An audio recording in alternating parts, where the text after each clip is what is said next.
एक राजा थे। उन्होंने सागर खुदवाया, घाट बनवाए, परंतु उसमें पानी ही नहीं आया। क्योंकि उनके राज्य में अकाल पड़ चुका था, इसलिए उन्होंने अपनी प्रजा को दुखी देखकर उन्होंने ये सागर खुदवाने का काम शुरू किया था, लेकिन पानी नहीं आया। इससे राजा चिंतित हो गए। क्या किया जाए? गांव के पुरोहितों को बुलाकर उपाय पूछा गया। किसी प्रकार सागर में पानी भरा जाए। पंडित ने विचार करके कहा, राजा, उपाय तो बड़ा कठिन है जिससे सागर भर सकता है। राजा ने कहा, पंडित जी, आप उपाय बताओ। तब पंडित जी ने कहा, राजा, जो तुम अपने बड़े लड़के की बलि दे दो तो जल का सागर भर जाएगा। सुनकर राजा और चिंतित हो गया।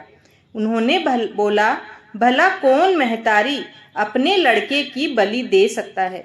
राजा विचार करने लगे, सोच में पड़े हुए थे। ये देखकर पंडित ने कहा, राजा, बात तो बड़ी कठिन है, पर उपाय तो निकालना ही पड़ेगा।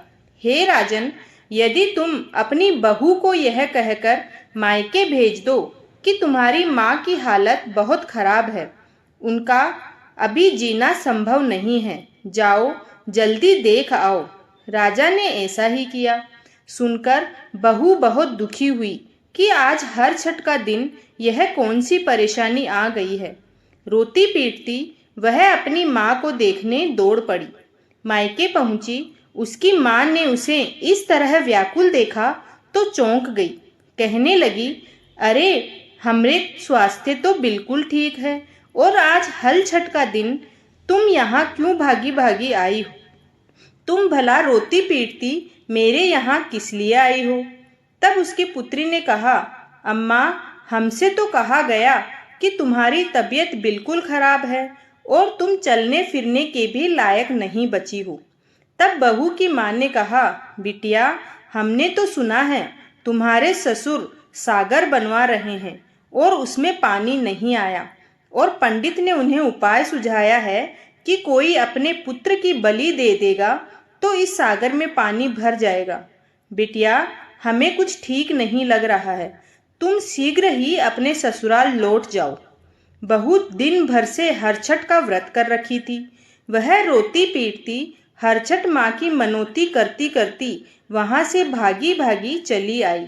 रास्ते में उसने देखा कि जिस सगरा को उसके ससुर ने बनवाया था, वह जल से भरा लहरें ले रहा है।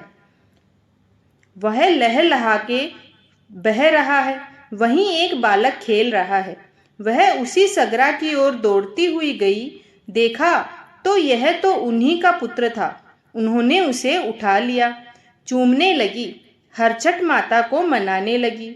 उन्हीं की कृपा से आज उनका पुत्र बचा था। वह घर आई। घर का दरवाजा बंद था। द्वार खुलवाया और कहने लगी, आज तो सब जने हमारे बच्चे को बलि चढ़ाकर आ गए और हमको बहाने से मायके भेज दिया। आज हमारे सत से और हमारे व्रत से, हरछठ माता की दया से हमारी गोदी फिर से हरी हो गई। हमारा लड़का जो सागर में आपने बलि दे दी थी, वहाँ खेलता मिला है। सास ससुर यह देखकर और सुनकर बहुत खुश हुए। बहू के पैरों में गिर पड़े और कहने लगे, आज तुम्हारी गोदी का बालक और हमारे कुल का दिया जगमगा उठा है। हरछठ माता ने जैसे हमारे दिन लौटाए हैं, वैसे ही सभी का मंगल करें। भक्तों, यह है उत्तर प्रदेश की लोकप्रिय कथा। आपको ये कहानी कैसी लगी, हमें कमेंट करके जरूर बताएं।